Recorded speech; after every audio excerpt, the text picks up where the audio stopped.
Hello विद्यार्थी मित्रों, આપણે લાસ્ટ લેક્ચરની અંદર જુદી જુદી 5 પ્રકારની પ્રક્રિયાઓ છે એના વિશેની વાત કરી અને એમાં એક નવી પ્રક્રિયા સમોષ્મી પ્રક્રિયા એની ચર્ચા કરી અને એના માટે p અને v વચ્ચેનો સંબંધ જે છે એની વાત પણ આપણે કરી. આજે આપણે એની જ ઘણી બધી સમોષ્મી સમતાપી પ્રક્રિયાઓની વચ્ચેના ખાસ ડિફરન્સો ક્લિયર કરવા માટે અમુક MCQ ના દાખલાઓ જે છે એ ગણવાના છે. તો લાસ્ટ લેક્ચરની અંદર આપણે જોયું હતું કે ભાઈ સમોષ્મી પ્રક્રિયા માટે શું જીરો હતું ભાઈ? તો સમોષ્મી પ્રક્રિયા માટે આપણને ખબર છે સમોષ્મી પ્રક્રિયા એટલે કેવી પ્રક્રિયા કે જે પ્રક્રિયા દરમિયાન તંત્ર અને પરિસર વચ્ચે ઉષ્મા ઊર્જાનો વિનિમય ન થતો હોય, મતલબ કે આ પ્રક્રિયા દરમિયાન Q = 0 રહેશે. વહન પામતી ઉષ્માનો જથ્થો 0. હવે એના માટે આપણે p અને v નું રિલેશન જોયું. શું કર્યું? તો કે p * v ની ગામા ઘાત બરાબર અચળ. અને બે ત્રણ સ્થિતિ અને ઉદાહરણોની ઉપરથી આપણે p અને v, p અને t, v અને t એવા બધા રિલેશનો પણ મેળવ્યા યાદ હોવું જોઈએ. આપણે એક એક મેં તમને જાતે કરવાનું કીધું હતું. આઈ હોપ કે થઈ ગયું હશે. તો p અને t વચ્ચેનો સંબંધ શું હતો? તો કે p અને t વચ્ચેનો સંબંધ તો કે p ની 1 - ગામા * t ની ગામા બરાબર અચળ. અને p v અને t નો સંબંધ હતો તો કે v ની ગામા * t બરાબર અચળ. આ વસ્તુ મેં તમને જાતે કરવાની કીધી. આ આટલી વસ્તુ જે છે એ આપણે હવે સારી રીતે સમજી ગયા છીએ કે સમોષ્મી પ્રક્રિયા માટે જો બાકી સમતાપી અને સમકલી પ્રક્રિયા માટે તો નોર્મલ જ હતું p = μ/t, પરંતુ સમોષ્મી પ્રક્રિયા માટે p v અને t વચ્ચે કઈ આ પ્રમાણેના રિલેશનો હશે. p અને v વચ્ચેનો રિલેશન p v ની ગામા, p અને t વચ્ચેનો રિલેશન તો કે p ની 1 - ગામા * t ની ગામા, અને v અને t વચ્ચેનો સંબંધ v ની ગામા * t. આ આટલી વસ્તુ ક્લિયર કરી ગયા. હવે આપણે એનાથી આગળ જવાના છીએ. આવી જઈએ સ્થિતિ નંબર 60 પર. એક વાયુ એકાએક સંકોચન અનુભવતા તેનું કદ મૂળ કદ કરતા ચોથા ભાગનું થાય છે. મતલબ કે v1 તો v1 જ છે, બટ v2 કેટલું થાય છે? તો કે ચોથા ભાગનું v1 કરતા ચોથા ભાગનું v2 થાય છે. એનું કદ છે એ ચોથા ભાગનું થાય છે. આ વાયુ માટે ગામા = 1.5, ગામા = 1.5, અથવા તો તમે એને હાવ ખાલી ભાષામાં ફેરવી નાખો તો 1.5 ને હોય ને 3/2 કહી શકાય, કેમ કે મારા આગળ ઘાતમાં એનો ઉપયોગ કરવાનો થશે. તો અંતિમ અને પ્રારંભિક દબાણનો તફાવતનો ગુણોત્તર મેળવો. અંતિમ અને પ્રારંભિક દબાણનો ગુણોત્તર મેળવો. કોની વચ્ચેનો સંબંધ કહે છે? કદમાં ફેરફાર કરવાથી દબાણમાં ફેરફાર થાય છે. મતલબ p અને v વચ્ચેનો રિલેશન. તો p અને v વચ્ચેનો સંબંધ છે તો કે આ સંબંધ છે p1 v1 ની ગામા = p2 v2 ની ગામા. તમને એવું કહે છે અંતિમ અને પ્રારંભિક દબાણનો મતલબ p2/p1 પૂછે છે. તો p2/p1 શું થઈ જશે? v1/v2 અને એની ગામા ઘાત. તો v1 તો v1 જ છે, પણ v2 કેટલું છે? તો કે v2 છે એ v1/8 છે. સોરી 8 પછી 4 છે, બરાબર? 4 અને એની ગામા ઘાત. તો અહીંયા વધ્યું હું તમારે જોવું છે p2/p1 ની = 4 અને એની ગામા એટલે કેટલી થાય? ગામા એટલે 3/2 થશે. હવે અહીંયા છોકરાઓ ઘાત બનાવતા છે ને એ સરખી રીતે શીખી જજો. પહેલા દાખલામાં હું તમને કરાવી દઉં છું. કોઈ પણની 3/2 ઘાત છે એટલે તમે આવી રીતે લખી શકો છો p2/p1 = 4 એની 3/2 છે. તો તમે એને આમ લખી શકો 3 * 1/2. તો આનો મતલબ એ કે 3/2 થયું કહેવાય ને? આનો મતલબ એ શું કહેવાય? 3/2 થયું કહેવાય. તો પહેલા શું કરી નાખાય? તો પહેલા છે ને એ 4 નો ઘન કરી નાખાય. પછી 4 નો ઘન કરી અને એનું વર્ગમૂળ કાઢી નાખાય. તો કે 4 નો ઘન કેટલો થાય? ચોકે 16 16 ચોક 64. તો તમારે હવે અહીંયા શું આવી ગયું જુઓ છે P2 by P1 is equal two 64 ઘન તો થઈ ગયો છે તો વધી કેટલી ઘાત 1/2 64 નું વર્ગમૂળ કેટલું થશે તો કે ભાઈ 64 નું વર્ગમૂળ થશે 8 તો કે ભાઈ P2 by P1 is equal two શું થઈ જશે 8 તો તમારો જવાબ શું આવશે 8/1 હવે પણ આ રીતનું જે ઘાતનું ડિફરન્શિએશન છે ને એ આવડવું જોઈએ ખાસ મહત્વની વસ્તુ એ છે 3/2 ઘાત તો પછી મૂંઝાઈ જાવ કરો 3/2 કેમ કરશો 3/2 એટલે કાંઈ નથી સિમ્પલ 3/2 એટલે તમે આમ કરી શકો 3 * 1/2 તો પહેલા 3 એટલે પહેલા ઘન કરી નાખો પછી ઈ જે જવાબ આવે છે એનું વર્ગમૂળ કાઢી નાખો તો થઈ ગયું 3/2 સો ક્વાઇટ વેરી સિમ્પલ ઓકે એની પછી આગળ વધીએ તો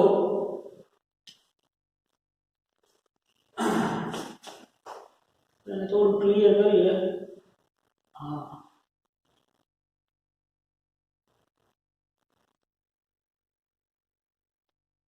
બરાબર કે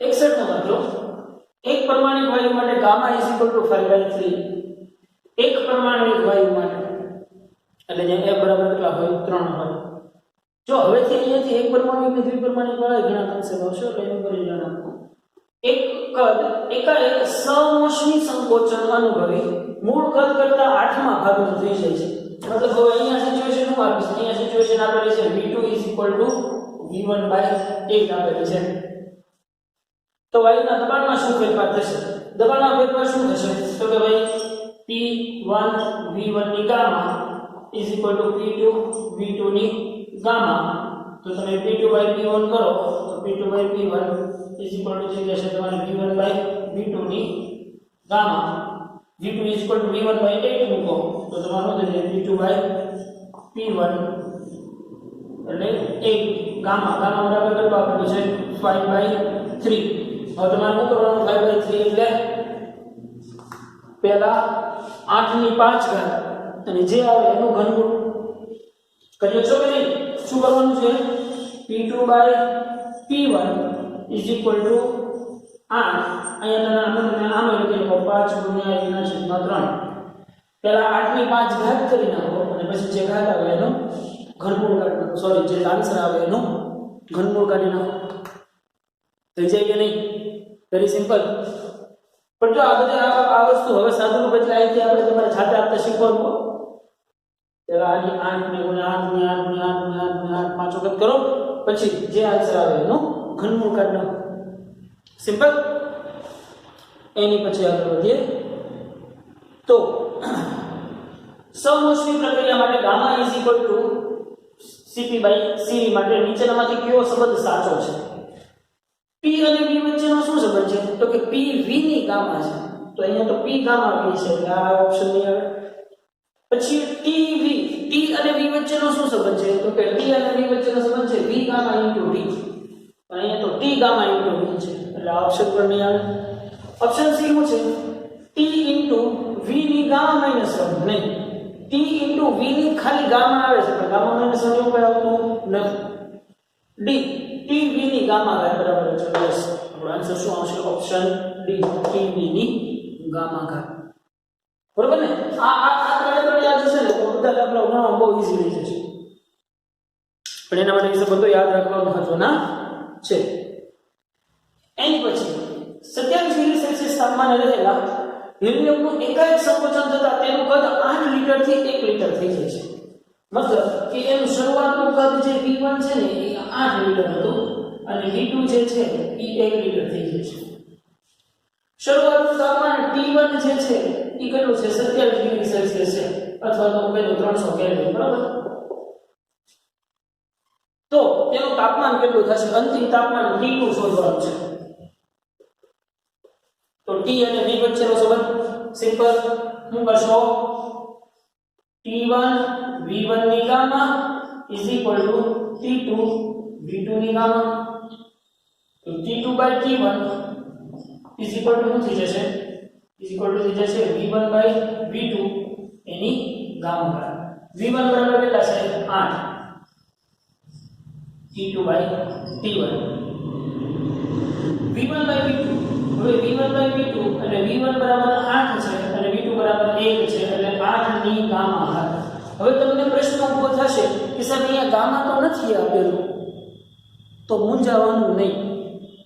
હિલિયમ વાયુ કીધો છે, યસ એ વસ્તુ પણ છે કે અહીંયા તમને ચોખટ કરવી પડી કે હિલિયમ છે એ દ્વિપરિમાણીય વાયુ છે. તો દ્વિપરિમાણીય ખાસ હવે યાદ રાખી લો, બધું યાદ રાખી લેવાય. હિલિયમ છે એ કેવો છે? દ્વિપરિમાણીય વાયુ છે. તો દ્વિપરિમાણીય વાયુ માટે મુક્તતાના અંશો f બરાબર કેટલા થાય? 5 થાય. દ્વિપરિમાણીય વાયુ માટે 3 રેખીય અને 2 ચાર ગતિના એટલે f 5 થાય. તો ગામા ઇઝ ઇક્વલ ટુ તમને યાદ છે 1 by f થાય. તો ગામા શોધી શકો નહીં. શું થશે ગામા? તો કે 1 + 2 by 5. તો 5 ને 2 હા, એટલે gamma is equal two 7 by 5. તો મૂકી દો અહીંયા ગામાની જગ્યાએ હું મૂકી દો 7 by 5. થઈ જાય કે નહીં? સમજાય છે? શોધી શકાય આરામથી. પછી તમે T2 ના સૂત્રનો કરતા કરી લો, T1 ને આ બાજુ મોકલી દો તો તમને અંતિમ તાપમાન મળી જાય. મળી જાય કે નહીં? આરામથી મળી જાય.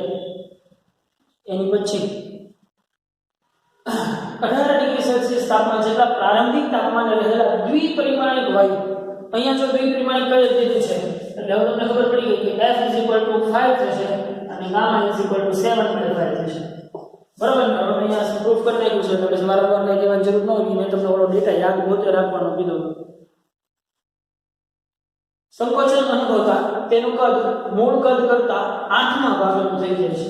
મતલબ કે v2 = v1/8 થઈ જાય છે. તો સંકોચન બાદ તેનું તાપમાન કેટલું થશે? સેમ એ જ પરિસ્થિતિ.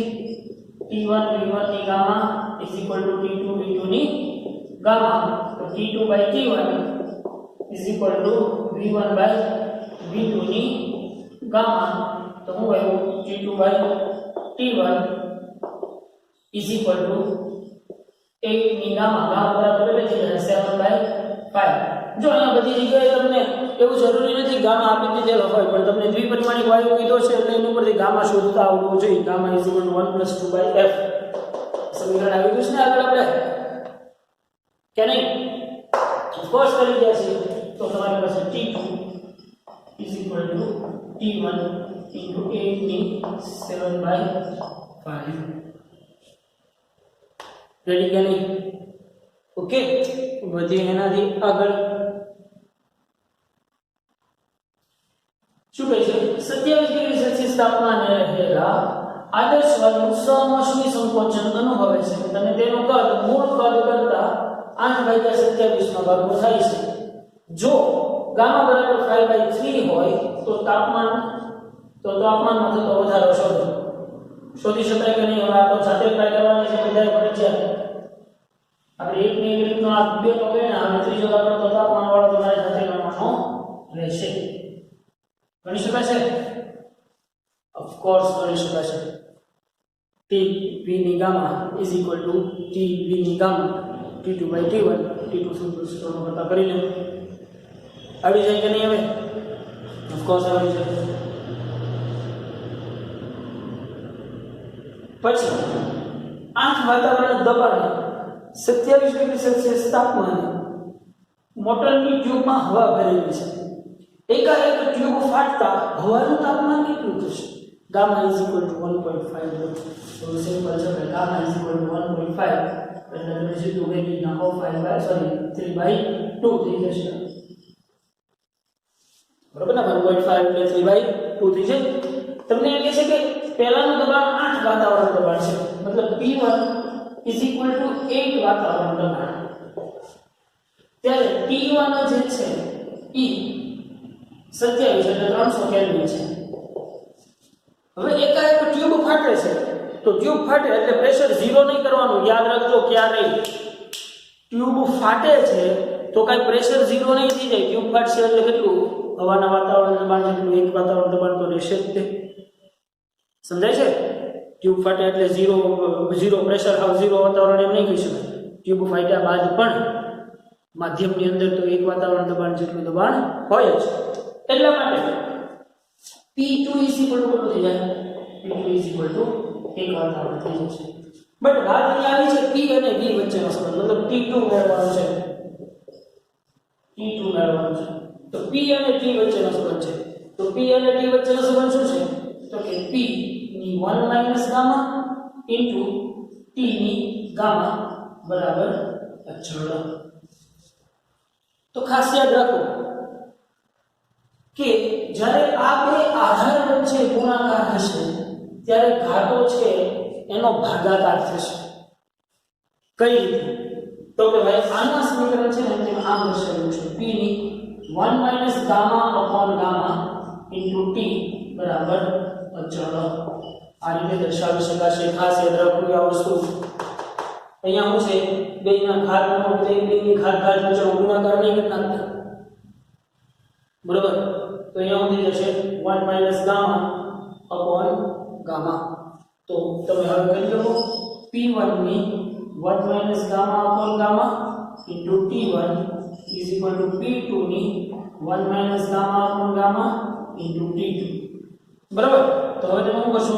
t2 by t1 is equal to p1 by p2, p1 by p2 પણ એની 1 માઈનસ ગામા અપોન ગામા ઘાત રહેશે. તો p1 બરાબર 8 છે અને p2 બરાબર 1 છે. તો 8 ની 1 માઈનસ ગામા અપોન ગામા. હવે તમે કરો છે 1 માઈનસ ગામા અને અપોન ગામા ને અલગથી આપણે લખી દઈએ. 1 ગામા ગામા બરાબર 1.5 ભાગ્યા 1.5 એટલે આવું થઈ ગયું 0.5 ભાગ્યા 1.5 થઈ ગયું કે નહીં? 0.5 એટલે શું થઈ જશે? 0.5 એટલે 1/2 થઈ જાય. તો અહીંયા 1/2 આવે તો આના બરાબર તમારે શું થઈ જશે? 1/3 થઈ જશે. તો તમારે અહીંયા કરવાનું શું રહેશે? t2 by t1 is equal two 8e1/3 ઘાત કરવાની રહેશે. સમજાણું ને? એવું હોય તો ઘાતનું મેં કીધું એની છે ભાગી અલગથી કરી નાખવાનું. 1 minus gamma upon gamma is equal two 1 minus 1.5 1 minus 1.5 એટલે 0.5 ભાગ્યા 1.5. 0.5 એટલે કેટલા થાય? 1/2 થાય. તો 1/2 તો છેદમાં આવશે 2. તો 2 into 1.5 2 into 1.5 એટલે કેટલા થઈ જાય? 3. તો આના બરાબર શું લખી જશે? 1/3 મૂકી દો. ઘનમૂળ 8 નો ઘનમૂળ 2. તો તમે કરી શકો સીધું t2 is equal two t1 into 2. t1 બરાબર 27 એટલે 300 કેલ્વિન. 300 કેલ્વિન ગુણ્યા 2 એટલે 600 કેલ્વિન આવ્યો હતો આન્સર. તમારે સેલ્સિયસમાં જોતો હોય તો શું કરવાનું? -273 મળી જાય. તો મળી જાય આન્સર આરામથી. પછી આગળ વધીએ તો બરોબર.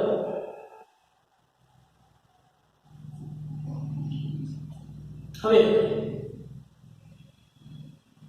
27 ડિગ્રી સેલ્સિયસ તાપમાને વાયુનું એકાએક સંકોચન થતા તેનું દબાણ મૂળ દબાણના મૂલ્ય કરતાં 1/8 ભાગનું થાય છે. તો અંતિમ તાપમાન શોધો. સેમ આ જ રીતની પ્રોસેસ અંતિમ તાપમાન T શોધવાનું છે. મળી જાય કે ન મળી જાય? હે ભાઈ મળી જાય? કે નહીં? ઓફકોર્સ મળી જાય. એની પછી એક દ્વિપરમાણિક વાયુને પ્રારંભિક 18 ડિગ્રી સેલ્સિયસ તાપમાને સમોષ્મી સ્થિતિમાં તેના કદના મૂળ મૂલ્યના 1/8 ભાગ સુધી દબાવવામાં આવે છે. તો દબાણ બાદ તાપમાન કેટલું થશે? ફરીથી P અને T વાળી જ વાત છે. અંતિમ તાપમાન T2 શોધવાનું કહે છે. અચ્છા, પણ અહીંયા દ્વિપરિમાણિક વાયુ કીધો છે એટલે હવે તમને ખબર પડી જવી જોઈએ કે દ્વિપરિમાણિક માટે ગામા થશે 7/5. કેમ કે એના માટે f થશે 5. થઈ કે નહીં? સમજાય છે ભાઈ કે નહીં? ગામા જે છે એ હવે તમને ડાયરેક્ટ આની ઉપરથી ખબર પડી જવી જોઈએ. દ્વિપરિમાણિક કીધો છે, દ્વિપરિમાણિક માટે ગામા બરાબર 7/5 થશે. કેમ કે એના માટે f બરાબર 5 થશે. તો gamma is equal two 1 + 2/f. એની મદદથી આપણે શોધી શકીએ. શોધી શકાય ને? ઓફકોર્સ શોધી શકાય. એની પછી આ બહુ ઇન્ટરેસ્ટિંગ વસ્તુ આવી છે. AI ત્રિપદી 2003 ની અંદર પૂછાયેલી વાત છે.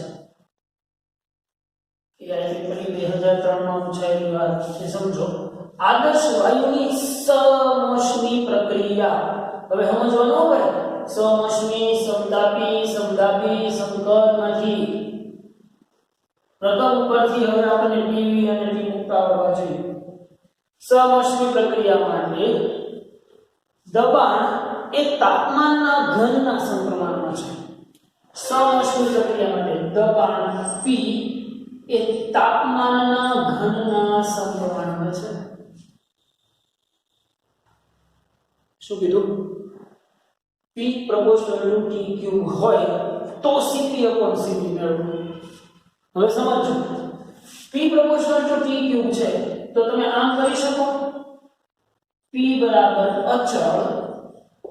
અચળ into T cube બરાબર ને અહીંયા અચળ એટલે તમે કોઈ પણ સંખ્યા k વાપરી નાખો તો યાદ કોઈ પણ સંખ્યા k વાપરી નાખો તો તમે આનું સમીકરણ આમ લખી શકો P/T cube બરાબર અચળ તો આનું સમીકરણ તમે આમ લખી શકો P into T ની -3 બરાબર અચળ લખી શકાય કે ન લખી શકાય હે ભાઈ લખી શકાય ઓફ કોર્સ લખી શકાય પરંતુ સમોષ્મી પ્રક્રિયા માટે P અને T વચ્ચેનો શું રિલેશન છે તો કે એ જાણી લઈએ તો કે ભાઈ સમોષ્મી માટે આપણે જે અહીંયા વાત કરી ગયા P ની 1 - ગામા into T ની ગામા બરાબર અચળ તો આને હું આ રીતે લખી જો P ની 1 - ગામા into T બરાબર અચળ એમ લખી શકું અથવા તો હું આમ લખી દઉં P into T ની ગામા upon 1 - ગામા બરાબર અચળ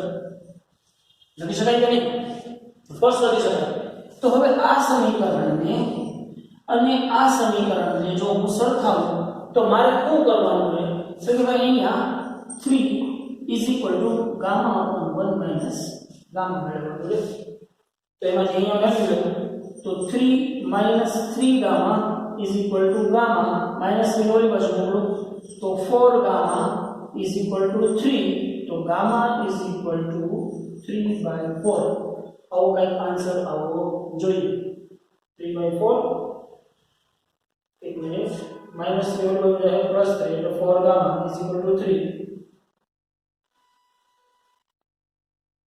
યસ તો 3/4 એમાં આન્સર હું 5/3/2 હાઉ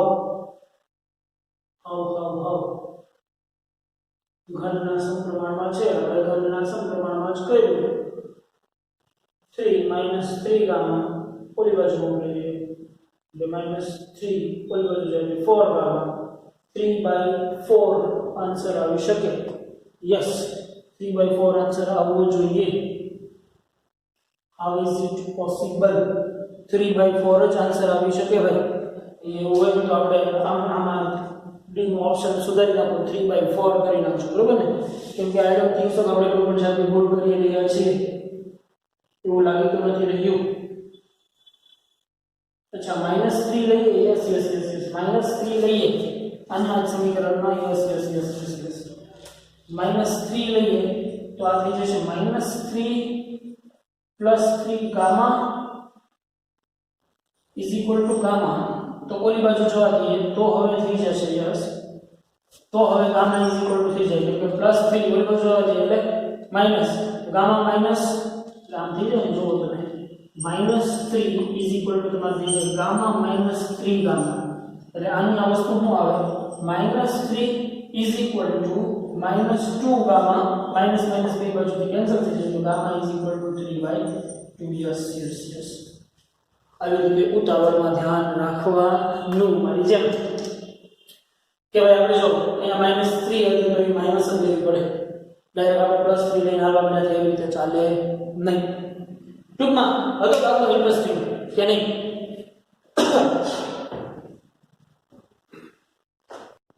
બરોબર છે ભાઈ તો બધી હજી એનાથી આગળ આપણે 3/2 આન્સર જ રહેશે ભાઈ એની પછી જઈએ આગળ એક પરમાણિક વાયુ દબાણ P અને કદ V ધરાવે છે તેમાં સમતાપીય રીતે કદ 2V થાય છે અને સમોષ્મીય રીતે કદ 16V થાય છે તો વાયુનું અંતિમ દબાણ શોધો જો સમજો જેવી વસ્તુ છે પહેલા સમતાપીય રીતે કદ ઘટાડવાનું છે અને પછી સમોષ્મી રીતે ઘટાડવાનું છે તો સમતાપી માટે તો આપણને ખ્યાલ હશે ફરીથી એક પરમાણિક વાયુ માટે એક પરમાણિક વાયુ એટલે ગામા 5/3 આવી ગયું દબાણ p અને કદ p ધરાવે છે તેમના સમતાપીય રીતે કદ 2v થાય છે અને સમોષ્મીય રીતે કદ 16v થાય છે તો વાયુનું અંતિમ દબાણ છે સૌથી પહેલા તો શું થાય છે તો કે ભાઈ p1 v1 હવે એમાંથી સૌથી પહેલા તો શું કરવું છે સમતાપીય રીતે કરવું છે તો તમે p1 v1 p2 v2 બરાબર તો તમારે તેનું સમતાપીય રીતે કદ 2v થાય છે મતલબ કે તમારું v2 જે છે v2 છે એ 2v1 થાય છે અથવા તો 2v થાય છે મેં કોઈ આકાર બરાબર તો p2/p1 શું થઈ જશે v1/v2 તો p2/p1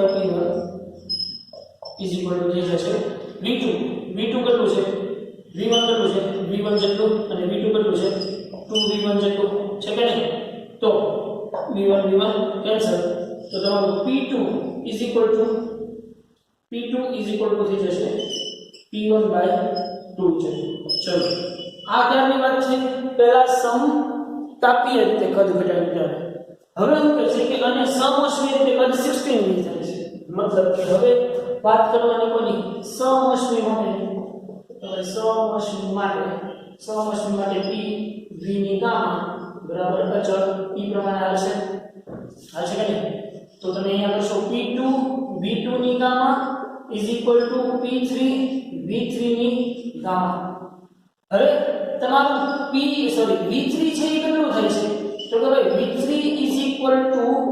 16v2 થાય છે કે નહીં પહેલા કરતા 16v2 જેટલું થાય છે તો હવે તમે કરી નાખો સીધું p3/p2 v2/v3 પણ એની કેવી ગામા ઘાત તો p3/p2 v2/16v3 right into gamma v3 cancel तो p3 p2/16 sorry જે આપણે કરવું છે p3/p2 હું આવ્યું છે 16 1/16 sorry yes 1/16 કેટલા થઈ જશે ગામાની જગ્યાએ કેટલા લખી નાખો 5/3 તો તમને હવે મળી જાય p3 p2 into 1/16 ની 5/3 और p2 ની જગ્યાએ તમે શું લખી શકો p1/2 લખી શકો p1/2 જે આન્સર આવશે એને તમે કરશો એટલે તમને એનું પ્રેશર મળી જાય સમજાય કે નહીં 5/3 તો કરતા આવડશે ને પહેલા 5 ઘાત કરી નાખવાનું પછી એનું ઘનમૂળ કાઢી લો મળી જાય ક્વાઇટ વેરી ઈઝી થિંગ મળી છે એની પછી આદર્શ વાયુમાં સમતાપી પ્રસરણ માટે ડેલ્ટા p/p નું મૂલ્ય શું થશે સમતાપી કીધું છે તો સમતાપી માટે તો p બરાબર અચળ થાય છે અચળ એટલે હું કે લખી નાખો વારંવાર અચળ એવું લાંબુ નહીં કરતા કે તો આની સાપેક્ષ સ્થિતિ શોધવી તો શું કરીએ આપણે delta p/p plus delta v/p બરાબર તો અચળ છે બરાબર તો શું થઈ જશે બરાબર તો અચળ છે તો ડેલ્ટા p/p કેટલું થઈ જાય તો કે delta p/p minus delta v/v થઈ જશે આ પ્લસ છોડી બાજુ જશે એટલે માઈનસ તો સમતાપી માટે ડેલ્ટા p/p શું થઈ જશે minus delta v/v it's a quite very easy thing યાર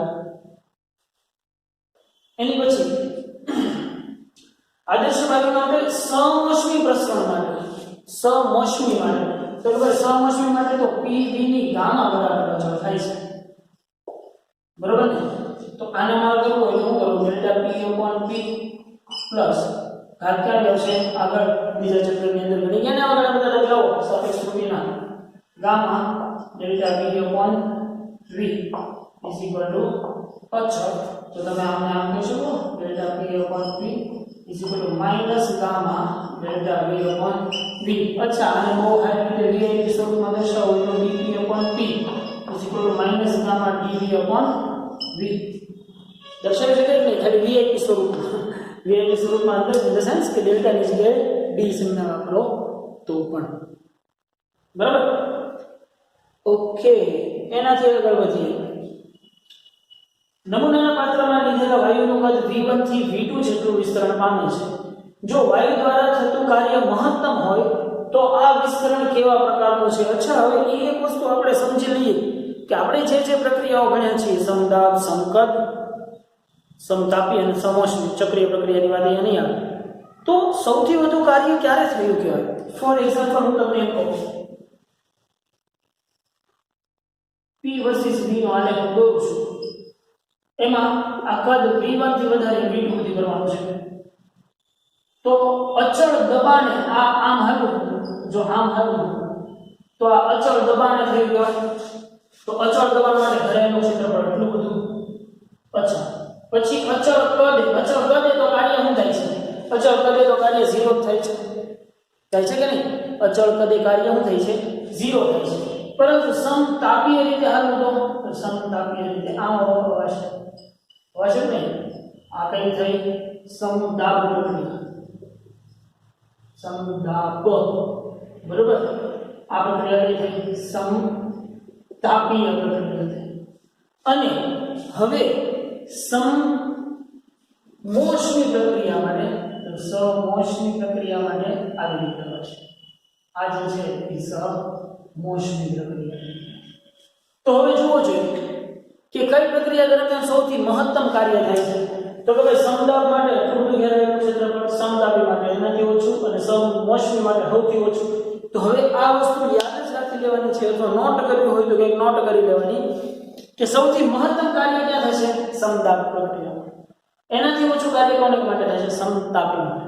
અને એનાથી ઓછું કાર્ય ક્યાં થશે? સમોષ્મી માટે. તો અહીંયા તમને રકમમાં એમ કીધું છે કે કાર્ય મહત્તમ થાય છે.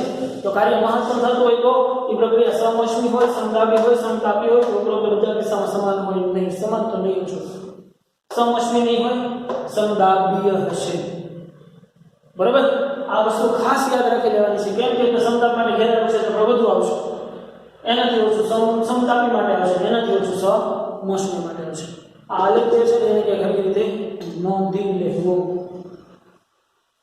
એની પછી એક સરખા ગેસના બે નમૂના, એક સમતાપી પ્રસરણ અને સમોષ્મી પ્રસરણ કરવામાં આવે છે તો થતું કાર્ય સમતાપી અને સમોષ્મી. સમતાપી પ્રક્રિયા દ્વારા વધુ થશે, સમોષ્મી પ્રક્રિયા દ્વારા વધુ થશે. એ અને બી બંનેમાંથી એક પણ નહીં કે બંને પ્રક્રિયાઓમાં સમાન, બંનેમાં તો નહીં, તો આ નહીં આવે. તો સમતાપી પ્રક્રિયામાં કાર્ય જે છે એ વધુ થશે સમોષ્મી કરતા. બરોબર ને? સમતાપી પ્રક્રિયા દ્વારા વધુ કાર્ય થશે. ઓકે, વધીએ એનાથી આગળ. એક વાયુને તેનું કદ અડધું થાય તે રીતે સમતાપી સંકોચન કરવામાં આવે છે. તે જ વાયુને કોઈ બીજા પાત્રમાં પણ તેનું કદ અડધું થાય તે રીતે સમોષ્મી સંકોચન કરવામાં આવે છે. તો કાર્ય ક્યાં વધુ થયું હશે? સમતાપીમાં વધુ થયું હશે, સમોષ્મીમાં ઓછું થયું હશે. સમોષ્મી પ્રક્રિયામાં વધુ કાર્ય કરવું પડે, બંને પ્રક્રિયામાં સમાન કાર્ય કરવું પડે. કોઈ પ્રક્રિયામાં વધુ કાર્ય થશે તેનો આધાર પરિમાણની રચના ઉપર છે કે સમતાપી પ્રક્રિયામાં વધુ કાર્ય કરવું પડે. બોલો છો, સિમ્પલ છે ભાઈ. આની આ વસ્તુ યાદ રાખવાની છે, પરંતુ આમાંથી ઉલટું હાલવાનું થશે એટલે એક જરાક સેજ ચેક કરી લેવું. અચ્છા, લેવલ 2 આકૃતિમાં થર્મોડાયનેમિક પ્રક્રિયાઓ આપે છે. સ્તંભ 1 અને સ્તંભ 2 ને યોગ્ય રીતે જોડો. પહેલી પ્રક્રિયા આ છે, બીજી પ્રક્રિયા આ છે, ત્રીજી પ્રક્રિયા આ છે અને ચોથી પ્રક્રિયા આ છે. હવે p વર્સિસ b નો આલેખ છે. તો પહેલી પ્રક્રિયામાં શું થાય? જો અચળ કદવાળી છે એટલે સમકદીય પ્રક્રિયા છે. તો એ છે સમકદ પ્રક્રિયા છે. ચાલો, બરાબર. બીજી પ્રક્રિયા કઈ છે? બીજી પ્રક્રિયા આ છે અને ત્રીજી આ છે. તો ખાસ યાદ રાખવાનું, જે નીચેની પ્રક્રિયા છે એ સમોષ્મી છે કેમ કે એના દ્વારા ઘેરાયેલું ક્ષેત્રફળ ઓછું. તો બીજી પ્રક્રિયા જે છે એ કઈ છે? સમોષ્મી પ્રક્રિયા છે. તો કે ભાઈ બીજી પ્રક્રિયા છે એ કેવી છે? સમોષ્મી પ્રક્રિયા છે. And finally third one is સમતાપી પ્રક્રિયા. આ છે સમતાપી પ્રક્રિયા અને આ પ્રક્રિયાનો ખબર પડી જ જાય અચળ દબાણ થતી પ્રક્રિયા છે. તો આ પ્રક્રિયા છે એ અચળ દબાણ. આની ભાષામાં કહું તો જોડકા જોડવું એમ કીધું છે, તો આપણે જોડકા જોડી દીધા. બરાબર. હવે ફટાફટ છોકરાઓ આજના લેક્ચરનું હોમવર્ક જે છે એ નોંધી લઈએ. હોમવર્કની અંદર ઝડપથી નામ લખી નાખજો. CTP number 60, 61, 62, 63, 64, 65. બરાબર, એ બધા સીટીપી નંબર. પછી level 2 number 23, CTP number 73, 73, level 2 number 43, level 2 number 29, level 3 number 12, CTP number 58, CTP number 66, level 2 number 36, level 3 number 7, level 3 number 8 અને લેવલ 2 નંબર 46. આટલી વસ્તુઓ જે છે એ તમારે હોમવર્કની અંદર વન ટાઈમ છે. બરોબર ભાઈ, અહીંયા સુધીની આ વસ્તુઓ ક્લિયર હશે ને તો હવે આપણે જે નેક્સ્ટ આગળ વધવાના છીએ એ બહુ મહત્વની પ્રક્રિયાઓ આગળ આવશે. સમોષ્મીમાં પણ કંઈક અલગ વાત આવશે. હવે આપણે સમોષ્મી પ્રક્રિયા દ્વારા થતું કાર્ય સમજશું. અત્યારે તો હજી ખાલી પી, વી અને ટી વચ્ચેનો રિલેશનો ડિરાઈવ કર્યા છે સમોષ્મી પ્રક્રિયા માટે. આગળ જતાં એનું કાર્ય શોધશું અને પછી પાછો એનો થર્મોડાયનેમિકનો પ્રથમ નિયમ એપ્લાય કરાવશું. પછી સમોષ્મી પ્રક્રિયા આખી પૂરી થશે. બરોબર. એટલે મેક શ્યોર ભાઈ કે સમોષ્મી પ્રક્રિયાના આટલા કન્સેપ્ટ જે છે એ ખૂબ સરખી રીતે ક્લિયર કરી લેવા. બરોબર. હવે તમને ઘણા એવો પ્રશ્નો પૂછે છે કે અમુક ઘનમૂળ કાઢવાના અને પંચમૂળ કાઢવાના દાખલાઓ છે એ કેમ કરવા? તો ભાઈ ઘણી બધી રીતો છે પંચમૂળ કાઢવાની અને ઘનમૂળ કાઢવાની. તમને જે યોગ્ય લાગે ને એ રીત તમારે એપ્લાય કરવાની. લોગની રીતથી કરો તોય ભલે, એની કેલ્સીની રીતથી કરો તોય ભલે. Choice is totally yours. અથવા તો તમે અત્યારે નવરા બેઠા બેઠા યુટ્યુબમાં ઘણી સારી સારી સર્ચ કરીને તમને ફાવે એવી ટેકનિકો લઈ લો તોય વાંધો નથી. બરાબર. તો આજના લેક્ચરની અંદર રાખીએ છીએ ભાઈ આપણે અહીંયા સુધી. મળીએ પાછા નેક્સ્ટ લેક્ચરથી.